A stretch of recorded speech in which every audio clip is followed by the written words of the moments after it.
Da lytter du til Sunnhordlandpodden, en podcast med fokus på å framsnakke og heie på folk som brenner for noe her i Sunnhordland. Dette altså podcasten for deg som vil bli bedre kjent med personer fra Sunnhordland, og som har lyst til å være med og heie på de som står på som gründere i næringsliv, idrett og kulturliv.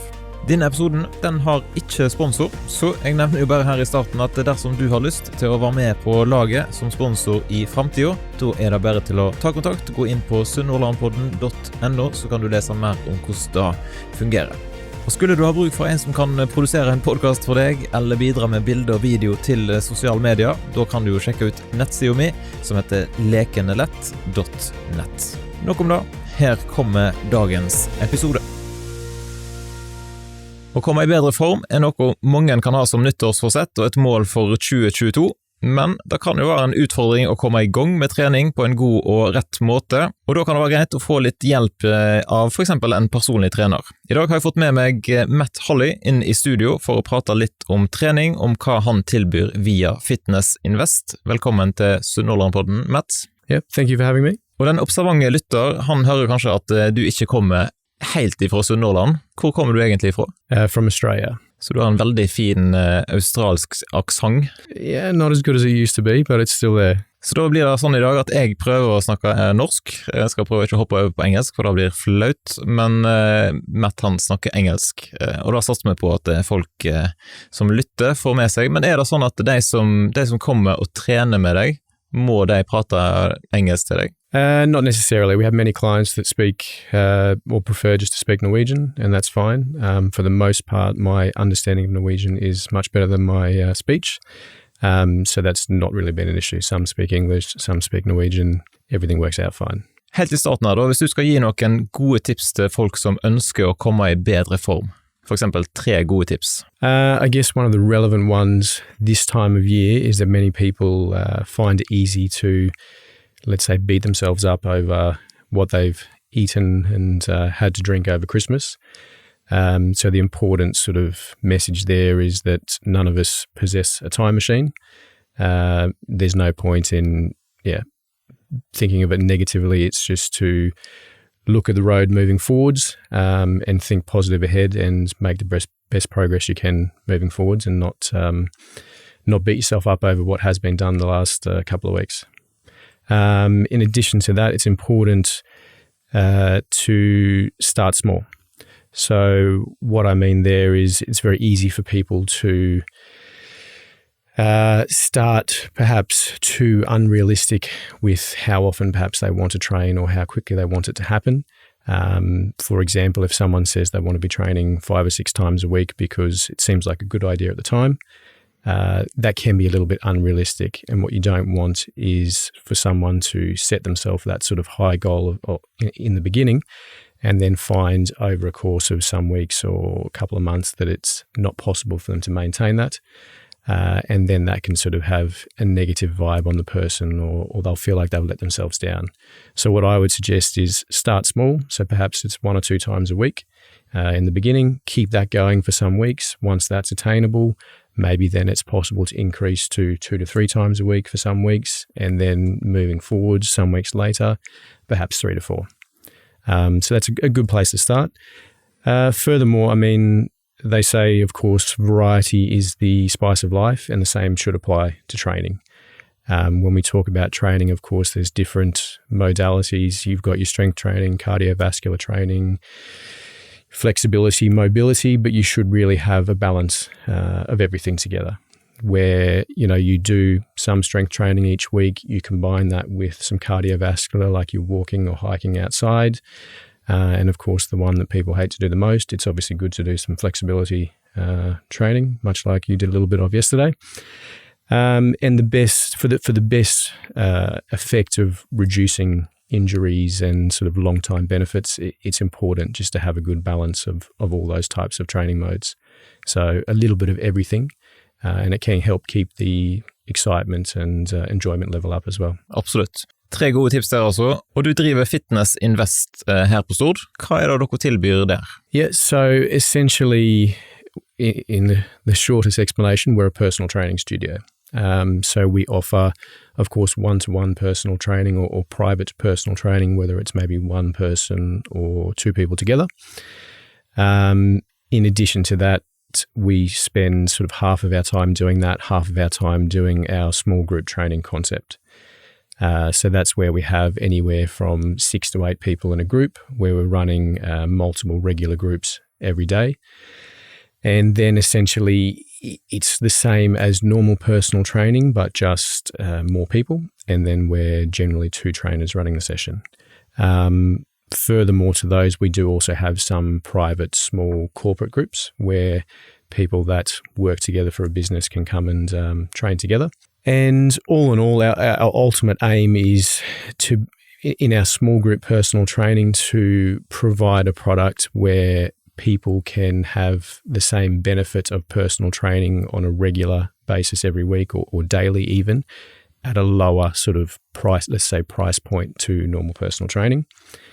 And all in all, the aim for us is to provide, of course, effective training that is fun, welcoming, supportive, and, you know, ideally create a little bit of a community feel so everyone feels comfortable coming along.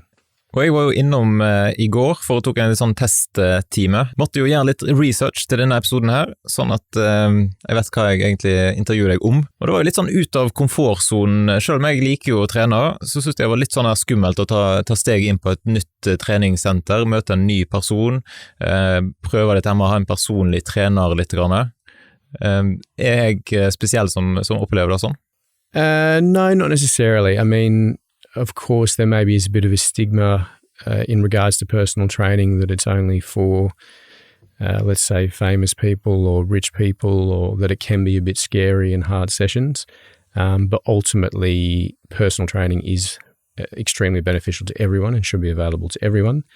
And furthermore, we, of course, do our best to make sure that people feel as comfortable as possible. We talked a little bit about this yesterday, and often the hardest step is either making that first call or email or message and getting yourself to the front door. Once you're at the front door, of course, we take care of the rest. And it is something where we need to get to know the person and have a little bit of a conversation and consultation first so that we can build a little bit of rapport and understand background and any special needs, desires, wants with respect to the training. But of course, it's important that people know that at the end of the day, we're professionals. We're not there to judge anyone. It's important to us that people feel comfortable and that they obviously have a good experience. Ja, og det var absolutt en god opplevelse I går for så vidt, selv om jeg hadde trodd jeg skulle bli enda mer sliten, men vi tok det litt rolig. Yeah, be careful what you wish for, but yes, of course, it's important in the start to start gradually and do a little bit of testing. Ja, sant. Vi skal komme litt tilbake igjen til dette her med personlig trening og det som dere holder på med på FitnessInvest, men før da så må jo folk som lytter få lov til å bli litt bedre kjent med deg, og da jo spørsmålet, hvem egentlig Matt? Well, as we talked about, I come from Australia. I'm from Brisbane in Australia. Going into 2022, this is year number 22 that I've been working in the fitness industry. So I started back in 2000. Ironically, when my mother had had enough of me messing around out of high school, trying to figure out what jobs I wanted to do and not quite being sure what I would do for the rest of my life. Her knowing that I did have an idea in the back of my head that I might like to try personal training, she decided that enough was enough, enrolled me in a personal training course. I took that course, finished that, and then I started working as a gym instructor back in 2000 for some years. And then once that was done, or further to that, then I went in and took higher qualifications in personal training, more personal training specific courses. Went on to work full-time with personal training, decided along the way that I might like to do a bachelor, so I went and also completed a bachelor in sports science. And then in addition to that, over the years, I've added multiple different courses, whether it's training older populations, power training, nutrition, boxing for training, fairly recently corrective exercise training. And in addition to that, I've worked obviously 10, 11 years in Australia, now 10, 11 years in Norway. along with training clients and being a personal trainer, I've also managed teams of trainers in Australia, also in Norway. And now we are here with my own studio in Stord. Hvordan ble du selv interessert i trening? So the catalyst for me in becoming interested in exercise training, whether it's personal training, was actually from my next door neighbor. So when I was around 13 years old, I looked up to my next door neighbor as a little bit of a role model. He was quite heavily into bodybuilding and heavyweight training. And he took it upon himself to teach me about training and write training programs for me. So that I could then follow them in my home gym. And basically from that point forwards, it was always, let's call it a passion or desire in the back of my mind that I might like to do this someday and also be able to help people train and teach them about the benefits of training. Jeg vil jo tippe at folk da lurer på, hvordan I all verden havner du på Stord? Altså, hvordan tok du turen fra Australia til Sunnhordland? Yeah, first and foremost, obviously, I took a plane here. And after speaking to a few people and doing a bit of online research, I heard that Stord was a summer island. And because I'm from what's actually called the Sunshine State, I thought, why not? No, that's just a joke. No, originally I met my wife in Australia back in 2007. We spent a couple of years living in Australia. And then we made a decision for me to try to move to Norway, so she could spend some time with her family as one of the family members was quite sick. And here we are still today, and we got married here, when I first moved over some years ago. Hva den største forskjellen på Australia og Stord? Of course, the most obvious one would be the weather. Litt finere vær her. Yeah, you could say that. As I said, I'm from the Sunshine State, which is that is no joke. It's a tropical climate, so our winter is probably almost warmer than the summer here. So obviously, a lot higher temperatures, a lot more sun. Through winter, a lot more daylight. A lot more of a warmer, more relaxed, perhaps, climate. Savner du da? I do, especially in these sort of crazy times of the last, let's call it 2 years of pandemic. I do or have tried to get back, let's say relatively often, at least in the start of being here, but that's sort of been pushed a little bit longer and longer each time. So I was there 2 years ago. Fortunately, the plan was to get back, let's say last Christmas and this Christmas, but obviously that's not possible. So it's fair to say that I do miss it, and hopefully soon we'll be able to go back and visit again. Når jeg hører om Australia, så det ofte sånn at en tenker på giftige småkryp og dyr. Stemmer det? Of course, there is dangerous animals and insects and creatures in Australia. Myself, having grown up in, let's say, a relatively big city, it's not really something that is as common as the media might sort of portray. Of course, if you want to see those things, it's possible to go and see them and run into them in nature or real life, but it's not as though as soon as you hop off a plane, you're going to be in danger or anything like that. It's quite safe, and of course, it's a beautiful country to visit. Så det anbefales når ting åpner opp igjen? Yeah, most definitely. I mean, of course, it's a long trip. It can take anywhere from 25 to 40 hours to get there, but it is definitely well worth it. And if someone does, of course, decide to go, there's many, many beautiful places to visit and see, and it's well worth taking a decent amount of time because there is so much to see and do. Ja, når du reiser så langt, så bør du kanskje ha god tid. Exactly. Men jeg har hørt rykter om at du ikke er spesielt glad i ski. It's not as though I don't like skiing. I've just never tried. I have snowboarded before some years ago, ironically before I moved to Norway. Actually, since I've moved to Norway, I've not snowboarded or attempted skiing.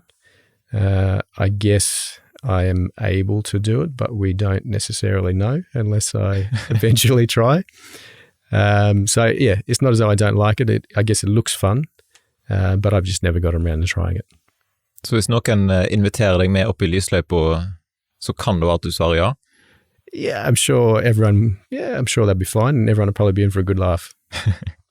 Når du da lander på Stord, hvordan var oppstarten av FitnessInvest? The original sort of, I guess, going back in time to sort of grassroots was I was originally working in Stavanger for Elixir, managing the region there in Rogaland and helping oversee and train the trainers through the clubs there.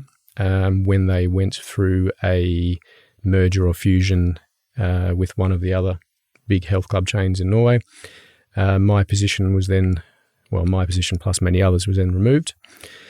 And seeing as I've been pendelling backwards and forwards to Stavanger from Stord every week for 4 years, I decided now was the time to try something on my own, which I'd always thought of. And what better time but just to jump in and see if it worked. So originally I opened a studio in Borgata back in 2015. Just myself, did that for, I think that was roughly two and a half years, and then decided to go with the same kind of concept but a little bit bigger, which is where FitnessInvest now comes from. And the main driving force there was, as we talked a little bit about yesterday, I had, there's always some clients that would train only once a week. And of course, I wanted them to be able to train more and more regularly because that's better for them and better for the result they're going to get. So originally I wanted to figure out what is a way that they can train more, but it either costs them the same as perhaps one personal training session a week or maybe even less. And that's where the bigger concept of FitnessInvest came from, along with our small personal training groups. And so now we've been working there in Varbakken since 2018, so coming up to 4 years. Hva har vært det mest krevende med å starte opp for seg selv? I guess it's the unknown. Of course, I've always worked in busier or big busy gyms, and it's busier still or different still when you compare perhaps Stavanger, Bergen, Oslo to Stord. And at that point in time, back when I did start originally in 2015, I don't think personal training was a very widely used service, especially in Stord. Not to mention perhaps in Norway as a whole. So there was sort of a risk of, is this going to work? Am I going to have clients? Is this business going to work? So it was more, now's the time, so we'll try and see what happens. And so far, so good. It seems to have worked out quite okay as to gaining sort of recognition for what personal training is and helping people understand what the benefits, of course, as it is. And working along the way to build up my reputation as hopefully someone that knows what they're talking about when it comes to training. Navnet FitnessInvest, hva er historien bak da? I guess it's like anything. When you start a new business, you have to do a little bit of brainstorming as to what the business name should be. And of course, there were multiple different names that we tried testing out and either didn't quite fit or wasn't available. But ultimately, I guess the short version is that doing personal training is investing in your own health and wellness.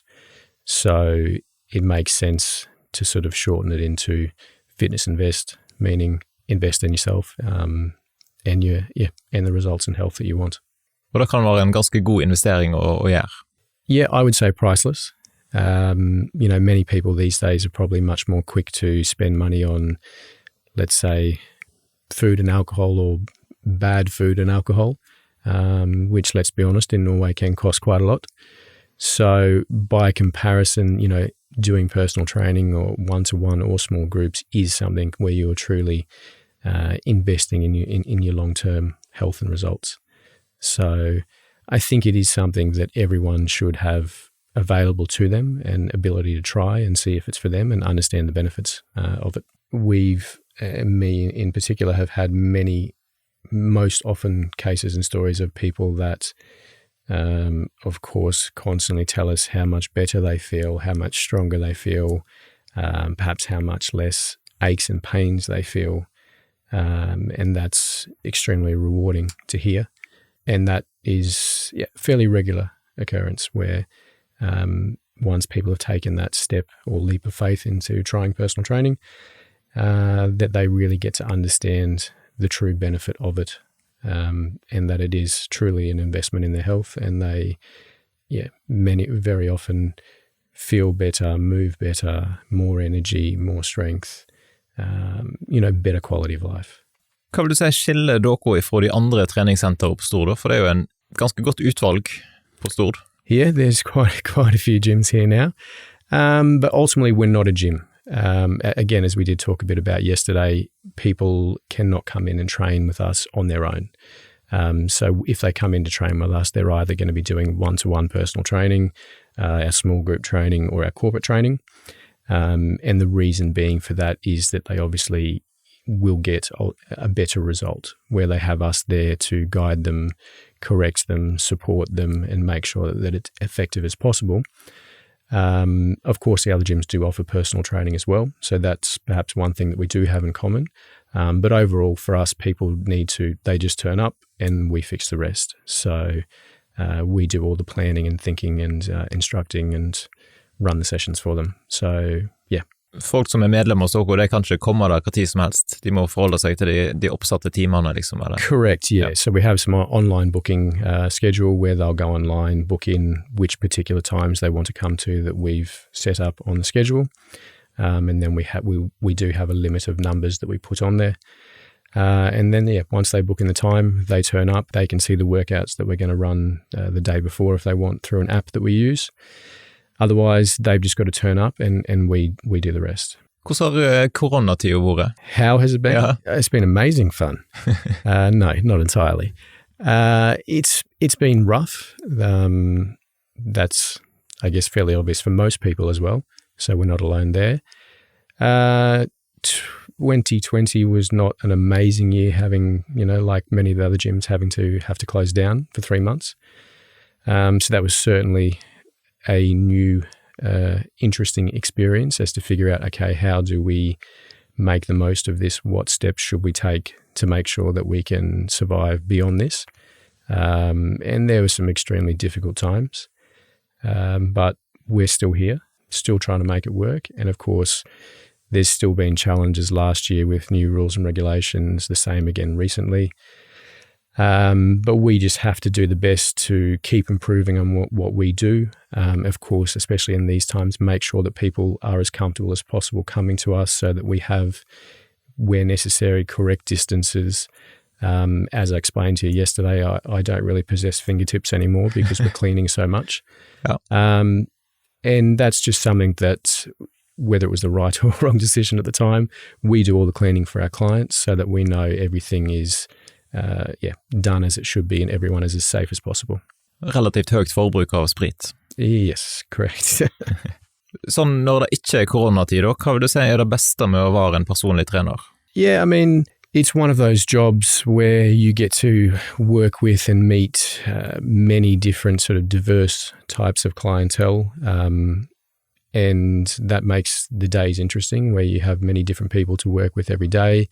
Of course, it's very enjoyable and rewarding to help them work towards getting great results or achieving their goals or moving better, feeling better, and ultimately helping them understand the joy and benefit of training as a whole. So I'd say that's possibly one of the most exciting things about being a personal trainer and in general just helping people. Noe av det som gjorde at jeg inviterte deg inn I studio her, det var at jeg så at dere annonserte at dere vil gi bort et kurs for noen som har lyst til å bli personlig trener. Og da tenkte jeg, det jo litt interessant. Da må du fortelle litt om, hvorfor gjør dere det?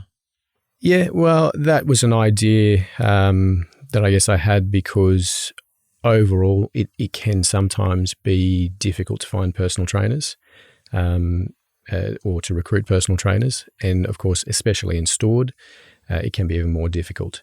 So I thought, all right, I have quite a strong background in recruitment, training and development of trainers in the past, whether that was in Australia or in Norway. So I thought, look, why not try something different? Let's try and offer out a personal training course and ultimately find someone that is passionate about training, has the desire for training and learning more. And then once we sort of find that person, then of course they can do the course and we can help support them and help them benefit from our 20 plus years experience. And of course help them grow into a fantastic PT. Selve kurset, det noe som dere arrangerer, eller kobler dere opp imot noen andre? Yeah, so it's an online based course with an internationally recognized personal training course provider. It is actually an American course. So there is the challenge that the course will be, is written in English. At the same time, though, it is possible these days to use multiple different translating functions with computers and so forth. But it's a well-known, let's call it international course provider that the course itself is recognized throughout the world. So they would complete that course, and then we will obviously supplement with hands-on training, lots of practical experience in the gym, and real-world scenarios. Hvis noen som lytter da tenker at dette hørtes interessant ut, hva bør de gjøre da? Quite simple, just send us an email, just little perhaps introduction about yourself and why we should pick you, nice and simple, and then we can from there organise an interview or a chat, let's say, and go from there. Har dere noe tidsfrist? Yep, that is something I forgot to put on there, which I realised as soon as I put it on there, but I have actually put underneath our post on social media that the deadline is 15th of January. So we have roughly 2 weeks left. Når denne podcasten kommer ut, så har du sånn cirka en liten veka på deg til å sende en søknad. Yeah, new year, new opportunities. Det samme om det mann eller dame på en måte, og aldersgruppe liksom? Look, it's relative for it to be open to anyone. The number one most important that it is someone that, as I said, is passionate about training and would like to learn more about it. That's number one. Ja. Otherwise, we're open to hearing applications from anyone and everyone. Så her det altså en mulighet for folk som har lyst til å bli personlig trener. Nå har vi nett gått inn i et nytt år, og et nytt år jo sånn at mange har noen nyttårsforsett og ser på hva en kan gjøre. Hva vil du si de viktigste grunnene til at vi bør trene? Yeah, it's a good question. I mean, I think if there's perhaps a bit of a shift these days, like we were chatting about earlier, that training should be more viewed as something as a lifestyle. There's so many other things that we do day-to-day life that is part of life. Training should be no different. And of course, it is a bit perhaps scary and uncomfortable in the start for some people. But how I like to view it is that it's something I'm going to do as long as I possibly can. And I think everyone would benefit from doing the same, with, of course, the right help and support, so that they live a long, happy, healthy and high quality of life. Hva ser dere de viktigste grunnene til at folk kommer til dere? Det typisk at de ønsker å gå ned i vekt, eller det andre ting?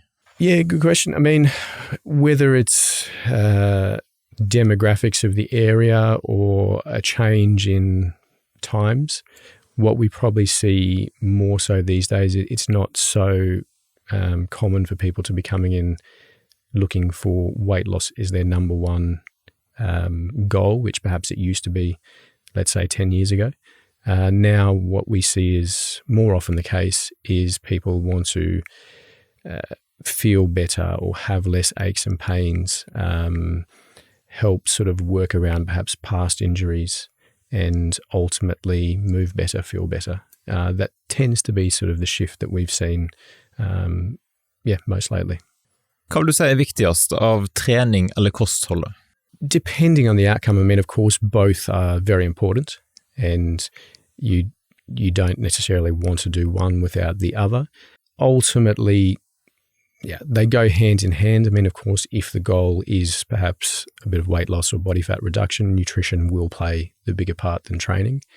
But perhaps if the goal is feeling better, body moving better, joints feeling better, then perhaps training could slightly outweigh the nutrition. But all in all, both are very important parts. I mean, one complements the other. You need to do the training, but you also need to have the nutrition to make sure that you have, the right nutrients for recovery and repair. Nå fikk jeg testet ut litt I går dette her med å ha en personlig trener, og jeg må jo si at det var jo både skummelt, men også veldig nyttig, sant? Altså du får gode tips på hvordan en skal utføre korrekt øvelser og ting en kan justere og rette på, og ikke minst ting en bør gjøre før en begynner å trene kanskje med sånn mobilitet og ting. Hva vil du si de beste grunnene til å benytte seg av en personlig trener? Just the desire perhaps to make a positive lifestyle change. And of course, our goal is to make it as seamless as possible so that whilst it can be a bit daunting in the start, you just have to, as we talked about earlier, like just turn up. And as we get to know the person more and more and more, then we can, of course, adapt and progress the training to best suit them and best suit the result that they want to achieve. Det sånn at noen tenker at en må komme I god form selv før en kan benytte seg av en personlig trener? You'd be amazed at how many times I've heard that over the years, and I can understand where people are coming from, based perhaps on the stigma of personal training. But if that is the case, and people feel they want to be or need to be in better shape before they start with a personal trainer or at a gym, it's actually the reverse. So if they want to get in better shape, the best way to do that is, of course, to come and get some professional help to help speed up that process as quickly as possible. So I think people maybe need to think a little bit differently about that. And if that is the way someone is thinking, best thing to do is just take contact, and we can help speed the process up as much as we can. Hvis du forteller litt om hvordan trener du selv? I guess people perhaps also have a misconception, perhaps in my case, that I work in a gym, so it's extremely easy to do your own training. Of course, that is the case. It's very convenient at hand, but at the same time, we are running a business trying to help as many people as possible. So often I would need to look at my training wherever it is possible to fit in. Sometimes each week that's easy if it's a quieter week. Sometimes it's a busier week, it's not so easy, in which case it might just be short sessions here or there. But all in all, I mean, for me, it's of course important to practice what I preach and make sure that I do workouts that benefit me, and that I can also do workouts and understand what the clients are going through when I perhaps prescribe that same workout for them. So on average, I guess on a bad week, I would train 3 times a week. On a good week or perhaps a more normal week, then it's 4 or 5 times a week. And like we did talk a bit about yesterday, I mean, just because we're training, it doesn't mean every workout goes perfectly to plan. I have many workouts where I don't feel I delivered my best, or I have many days where I don't necessarily even want to train because I'm tired, but I make the effort because I know afterwards that I always appreciate that I did do it, and I always feel better. Hvor kan folk da best følge med på deg og på FitnessInvest? Admittedly, we're not as big or active on social media as we should be. We are trying to take small steps to change that, but we are on Instagram, FitnessInvest PT, and we also do have our own Facebook page, of course, FitnessInvest. So there are things to follow there, whether it's regular posts or we try to sort of update stories as much as possible. But that is a work in progress that we're going to be improving on into 2022. Yes, men da tror jeg må si tusen takk for at du tok turen inn I studio. Det var litt sånn ut av komfortzonen din, sa du? Yeah, that's correct. I'm not very big on, let's call it, public presentations or public speaking, but it is one of my goals to be better at it. So I guess it helps to have to jump in at the deep end a little bit. Ja, jeg synes det har fungert veldig greit. Nå testet jeg litt ut av min komfortzone I går, og så tok du et steg ut I dag, så det en god byttehandel. Yeah, fair's fair. Ja, men bra. Men ønsker lykke til I hvert fall, og så hvis folk interessert I å vite mer, så det da å sjekke ut FitnessInvest på Instagram eller Facebook. Yeah, thank you for having me. Takk for at du lyttet til dagens episode av Sunnhordlandpodden, og har du lyst til å gi en tilbakemelding, så det kjempestas om du sender en melding enten til meg eller til gjesten som jeg hadde med meg I dag. Det alltid inspirerende å høre fra deg som har lyttet til episoden, hva du synes. Har du lyst til å gi podcasten en vurdering I Apple Podcaster eller noen stjerner på Spotify, så setter jeg også stor pris på det. Har du kritikk og konstruktiv tilbakemelding, så det jo kjempestas om du sender en e-post til for eksempel post@sunnhordlandpodden.no. Og hvis dette var første gangen du lytter til podden, så håper jeg da at du har lyst til å sjekke ut flere episoder I arkivet. Det så mange gode folk fra Sunnhordland som har vært innom studio og delt om det som de brenner for. Og jeg håper da at du har lyst til å slå følge med podcasten i sosiale medier. Du finner oss på Instagram og på Facebook. Det også veldig flott om du har lyst til å sende inn ønske og tips om personer som du mener bør være med i podcasten fremover. Da ønsker jeg deg en fin dag, og så poddes vi plutselig igjen neste torsdag hvis alt går etter planen.